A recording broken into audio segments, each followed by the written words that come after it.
Hello, happy folks. I hope you guys are having just an absolutely amazing day today. So today is Saturday. On my channel, I do something I call Serial Saturday, which I dedicate to the forgotten storytelling genres of movie and TV serials. And that's everything for you folks. Now, we've been done a lot of these things. I've done Doctor Who from the first couple of seasons on the TV side of things. I've done some Tarzan stuff. I've done some heavily influential stuff like Buck Rogers and Flash Gordon, stuff like that too.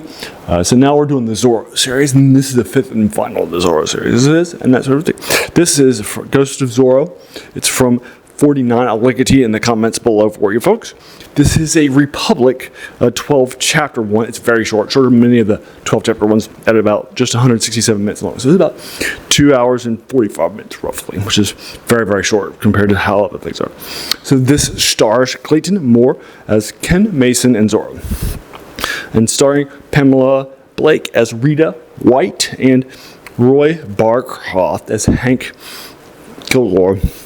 It also stars George Lewis as Moccasin, and he actually is a Mexican guy, so that would make sense. And Eugene Roth as George Crane for you folks. It's directed by just one person this time, and it's Fred C. Branham. And it's written by three people instead of the many more as previous ones, and that's Royal K. Cole and William Lively and Sol Shore again.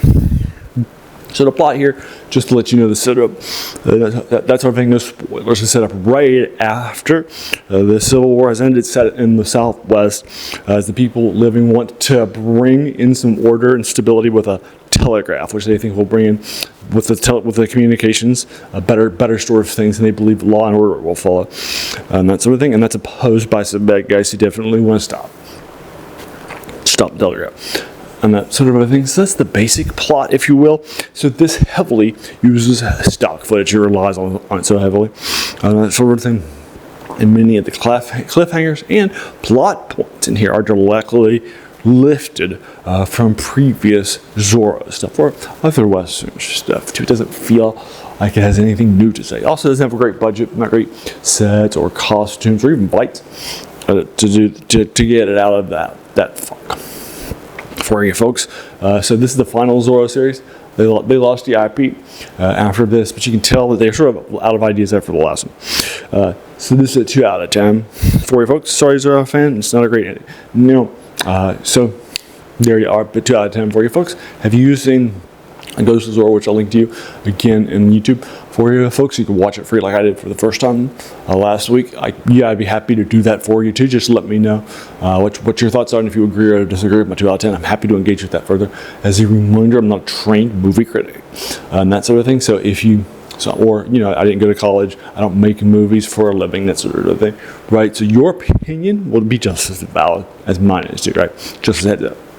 Also, like I mentioned before, the passion of this channel is to find funny little things, right? And I think that serials just don't get the respect today that they should get because of how influential. Many people have even forgotten that movie serials were out there, unless, right, they're film experts, that sort of thing, or they got to college first and such and studied that thing. So I definitely, so that's one of the reasons why we do this thing. And also, like I mentioned before, heavily, this is what sold theaters, right? So I think typically what you would do in this era, you typically wouldn't show for just one picture, that you were going there and then watch a few trailers and go home.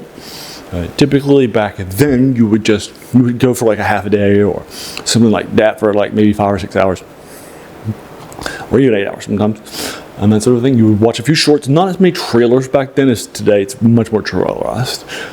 Trailers are sort of a cottage industry today. Back then, you would have trailers occasionally, but not that often. Typically, your shorts would typically be just those shorter cartoons like Steamboat Willie by Walt Disney, as well as newsreels too. That was the key part of them. And then after that, you would watch a few shorts, then you would watch the A picture, and then you would watch the serial, and then you would go to intermission for further 30 minutes. And that serial would be what people were talking about, right? Not the A picture, but the serial. And then they would come back for another couple of shorts, the B picture, the B film, oftentimes very, very short quality, very, very short stuff, that sort of thing. And then after that, maybe like a couple shorts, and then the last serial, and then everybody would be going home. And again, those serials would be what brought people back each week, because people would be wondering what would happen to this cliffhanger. How is this person going to survive? That would be the day water cooler talk, if you will, of the era. And everybody would go together from their church to their school to their work to their family, right? And everybody would go together, right? That sort of thing. I think it's great stuff, and that good stuff for you folks. So that's sort of what it looked like in that era. We sort of forgotten that in our passion for. So there you are.